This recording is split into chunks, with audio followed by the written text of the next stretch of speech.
राजा काय करतो, ऑर्डर करतो बिरबलाला, बिरबल हे काय म्हणतोय बघ. काय नाही, मी पान बंद केलं का आता? हां. पान आणि दात खराब होते तो. दातच खराब नाही. तीन शिरे सहा हात तया माझा दंडवत. राम राम मंडळी, मी संदीप बघा स्वागत करतो तुमचं आपली माती आपली माणसं यूट्यूब चॅनलवरती. मित्रांनो, सकाळ सकाळची वेळ आहे, आम्ही निघालो गावात. आज आहे अक्षय तृतीया. तर अक्षय तृतीयाच्या सगळ्यांना हार्दिक हार्दिक शुभेच्छा.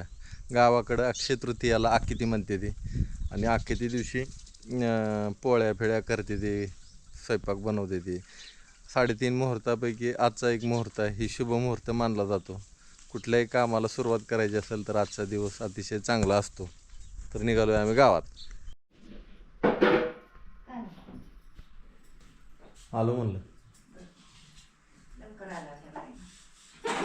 उशीर झाला तरी गाई बी पाणी करून कडीपत्ता आणला बघा,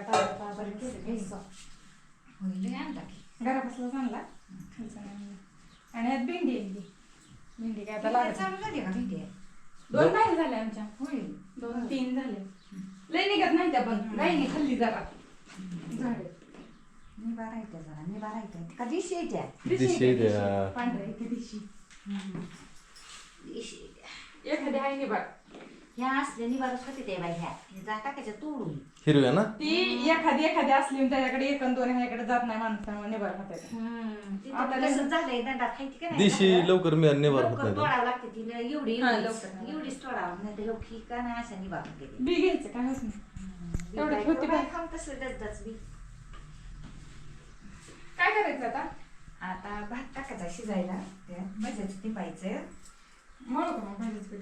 मग की टप त्या डब्यात आहे ते घेऊन. मला चापसलेली होतं इथं आल्यावर.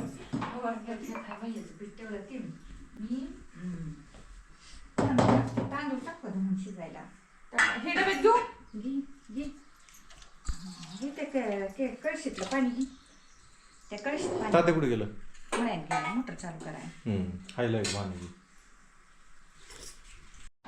वरण आपलं वाटायचं चालू. वरण नाही, वरणच बोलतोय. डाळ पुरण नाही, चटका द्यायचा आहे. पुरण. यात गुळ मिसळून घेतलाय आणि थोडं रगडून घेतलंय. खायचं काय चालू आहे? आमटी करायची. इकडं भजी. भाजीचं पीठ मळून ठेवलंय.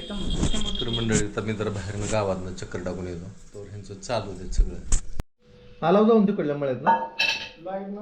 नाही, दुपारी 11:30 हा, मग टाइम तिकडचा आणि तिकडचा वेगवेगळा आहे. कचरे वस्तीचा निकडला सारखं आहे काय? असं झालं टायमिंग. गावातल्या गावात सुद्धा 2-3 केले ती. का बरं का लय लोड यायला लागला? काय माहिती कशामुळे केलंय तसं, लोड यायला लागला. काय झालं, स्वयंपाक भजी झाली, रस झाला, आता चपात्या पोळ्या बनवायच्या. होय होय. तर जेवणही झाली, मामा आले, ते कपिल आलाय, जेवणही झालं. ऊन वाढायला लागले, बाहेर जरा बसाय बरं वाटतं. होय मामा? हो, तरी आबाळ आल्यामुळं जरा बरं आहे, टेम्परेचर कमी आहे, नाहीतर लईच उन्हाळा कडक. मग कपिल काय बरं आहे? कसं आहे ऊन? काय ऊन भरपूर आहे, टेम्परेचर वाढलंय. अजून 3 दिवस जास्त लाट आहे उन्हाची. बर, 3 दिवसांनी 11 ते 5 या वेळेत कुठेही कोणी बाहेर पडू नये असा जिल्हाधिकाऱ्याचा आदेश आहे. बर. तर आपण तो नियम पाळावा असं मला वाटतं. नाही, उन्हाचं कोणीच निघत नाही बाहेर. पाखरं सुद्धा दिसत नाही ते बाहेर. हे अलर्ट जाहीर केलेलं आहे. त्या अलर्ट प्रमाणे आपल्या नेहमीच्या पेक्षा वेगळं पण नाही, आपल्याकडे लय तापमान नाही. 41 पर्यंत गेलं, लय नाही. 41 नाही, 42 पर्यंत आपले गेले. बर. आणि सोलापूर 44, पावणे 44 सोलापूर आहे. हा, सगळ्यात जास्त सोलापूरला टेम्परेचर नेहमीच जास्त असतं, पण ह्या वेळेस दरवर्षीपेक्षा जास्त आहे. बर. आणि दरवर्षीपेक्षा आपल्या इथं जास्त हा, आहे. हा. कारण आता आपलं 2 ते 3 दिवस 22 तारखेपर्यंत हा, हे असे चालणार आहे. आणि तिथनं 23 पासून थोडं कमी कमी नेहमीप्रमाणे होईल. हा. नाही, येईल कमी आता. कमी येईल म्हणजे हे 3 दिवस त्रास आहे जरा. माणसाला काय सोसाना, थंड बी सोसाना, हा. ऊन बी सोसाना. मग हे कसं आहे माहिती आहे, हवामान तर असं नेहमीच 12 महिने चालणार. होय, पण 1 ते 1.5 महिना नेहमी नेहमी. थंडीचा, उन्हाळ्याचा, आणि पावसाळा. पावसाळ्याचा त्रास प्रत्येकाला सोसावा तर कारण पावसाळ्यात विजेचा कडकड असतो लय. विजेनं शेतकरी शेतात वीज पडली कोणतरी जनावर माणसं गेलेले होय होय होय. थंडीची लाट आली कसली लाट होती बेकार ह्या वर्षी. हा उष्माघाताची लाट आली हम्म. त्यात 4 जाती असते ही दरवर्षी ठरलेलं चालू आहे जी कमजोर आहे ती तिथे आणणारच हो. हा असं आहे. आणि कमजोर का ताकदवान असला विजे पुढे काय करणार वीज वीज पडल्यावर? वीज पुढे कुणाचं चालत नाही की. आडेगावात माणूस मेले काल का परवा एक जण. काय बोलतो हा आडेगावात एक माणूस मेले आमच्या वीज- साडूच्या गावाला. वीज पडून ना? हा वीज पडून होय, होय. 7 वाजायचा टायमिंग होता संध्याकाळी. हा वीज आली मोबाईलला काहीतरी करत होता वाटतंय. हम्म. आली वीज आगावर डायरेक्ट. ते मोबाईल असं टायमात बाहेर पडायचं नाही घेऊन कधी. लय अवघड आहे. हा नेहमी आपलं काळजीपूर्वक राहायचं हवामानाच्या ह्याच्याप्रमाणे कुठेही बाहेर पडायचं हा अति थंडीत कधी प्रवास करायचा नाही पावसाळ्यात कुठं जायचं नाही खरंय, आणि खरंय. अति म्हणजे एप्रिल महिना चैत्र जे आहे ना हम्म. सगळ्यात कुठं जायचं नाही पण चैत्र अजून एक महिन्यात सांगायचं बरं का मामा तुम्हाला सांगतो तात्या तर आमचं पहिलं मला म्हणायचं बरं का की गार पाण्याने आंघोळ केली ना माणूस आजारी पडत नाही. खरं. ह्या वर्षी मी अख्खी थंडीनं थंडी गार पाण्याने आंघोळ केली नाही, ते पण मी खरं- आजारी नाही पडलो. जास्त करायची बी. हा पण तशी सवय लावून घेतली हा. ना सगळ्यात चांगली हा, सगळं. तसं नाही मला म्हणायचं. अख्खी थंडी मी गार पाण्याने बर्फासारखं पाणी नुसतं. गार पाणीने आंघोळ करावी गार पाणीने आंघोळ करावी आणि काय म्हणते ती गरम पाणी प्यावं असं म्हणते ती. हा. तू आता आयुर्वेदाचार्य आहे, तुला काय वाटतं नेमकं? मी सांगेन तुला निवांत एखाद्या दिवशी निवांत ये माझ्याकडे सांगेन तुला. पण थंडीमध्ये दातात त्रास होतोय मला त्या.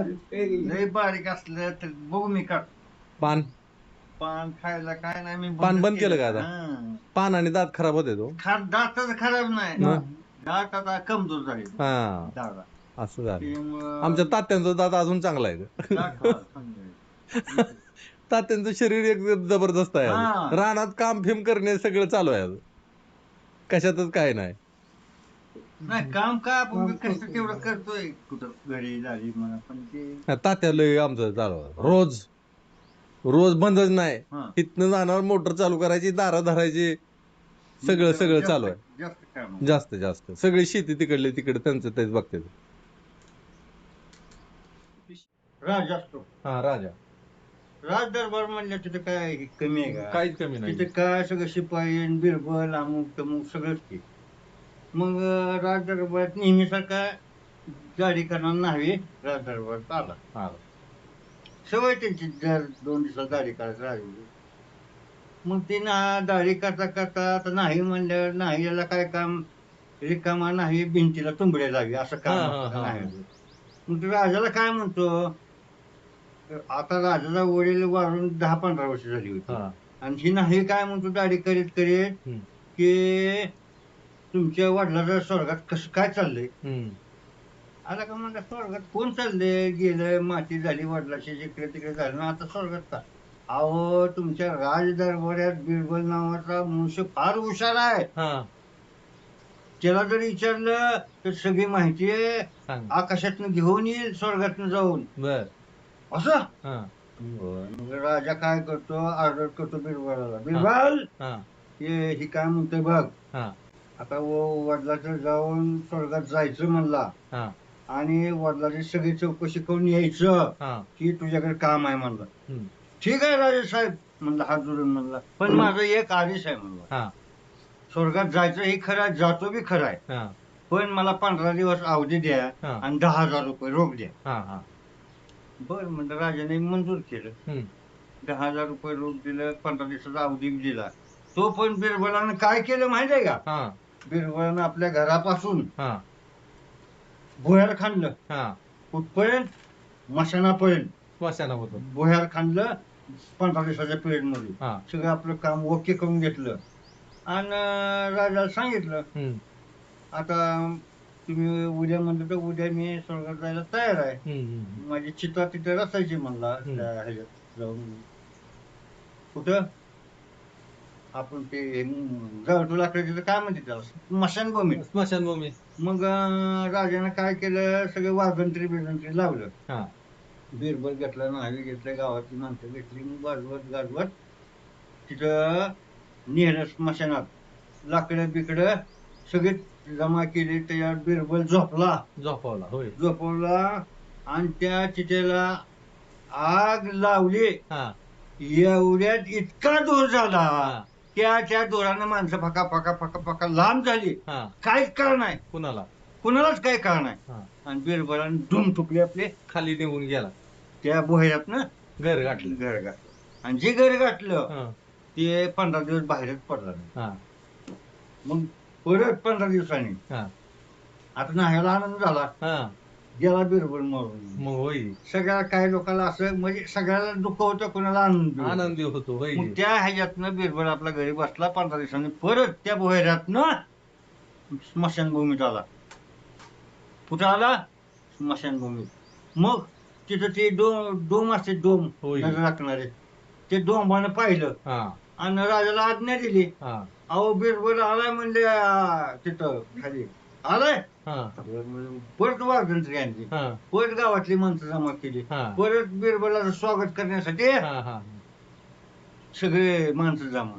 त्या स्मशानभूमीपासून राजाच्या राजवाड्यापर्यंत सगळे नाचत गाजत बिरबलाला आणलं. हा आणल्यावर ठीक आहे, बसविले सगळी माणसं बसविली. सगळे विचार राजाने विचारलं बिरबलाला, कस काय वडला चाललंय स्वर्गात? अहो इतकं स्वर्गात अत्यानंद आहे, हा इतकं आहे की फुलझाडे बघितले तर इतकं म्हणजे हालू वाटत नाही. हा हा पाण्याचं झरप, वृक्ष पाहण्यासारखं काय, खाण्याला कमी नाही, पाण्याला कमी नाही, इतकं चांगलं होता. तुमच्या वडिला तर इतकं चांगलं आहे, इतकं बोलायचं कामच नाही म्हणले. ह्याच्यापेक्षा दुसरी मी तारीफ करू शकत नाही. पण एकच उणीव राहिली वडिलाला तुमच्या, ती माझ्यापासून निरोप दिलाय म्हणले. हा हा हा काय दिलाय निरोप? हा तर तिथं फक्त स्वर्गात दाढी करायला नाहीच नाही म्हणजे. बर राजाने बोलले न्हायला. हा हो हे काय म्हणतो बघितलं का? हा चल म्हणजे आता हा तू स्वर्गात जा हा आणि माझ्या वडिलापाशी दाढी करायला राहा. हा ते जे हसत होता नाही, हा. त्याला चितेवर बसवला, हा. त्याला जाळला, हा. ती कायमचा जाळा काय गेला गेला. बिरबला संग पंगा घेतला. बिरबल हुशार असतो, हा. चाणक्य असतो. खरं आहे. अहो बरोबर काळापासून बिरबलाची प्रथा आहे. होय होय होय होय